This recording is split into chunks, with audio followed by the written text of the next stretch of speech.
सब division office FESCO Tandlianwala corruption का गढ़ बन गया। एसडीओ उमर अमीन की सरबराही में न्यू कनेक्शन तार चोरी होने लगी।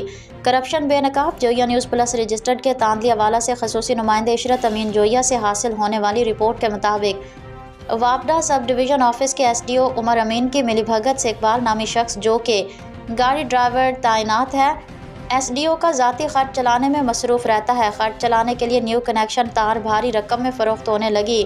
तस्वीर में वाज़ेह तौर पर देखा जा सकता है कि इकबाल ऑफिस के स्टोर से न्यू कनेक्शन की तार की मुकम्मल कॉइल अपनी मोटरसाइकिल पर ले जा रहा है, जो यहां से ले जाकर फ़रोख्त कर दी जाएगी। याद रहे कि कुछ अर्सा कबल भी सब डिवीज़न ऑफिस में कैसर नामी ड्राइवर ने एसडीओ उमर अमीन की करप्शन बेनकाब की थी और मुलाजमीन ने एसडीओ उमर अमीन के खिलाफ दफ्तर की तालाबंदी करके एहतजाज किया था, जिस पर कैसर का तबादला कर दिया गया था। शहरियों की जानिब से इस करप्शन के बाजार के पुरजोर अल्फाज में मजम्मत की जा रही है और आला हुकाम से ये मुतालबा किया है कि करप्शन करने वालों के खिलाफ सख्त से सख्त कार्रवाई अमल में लाई जाए।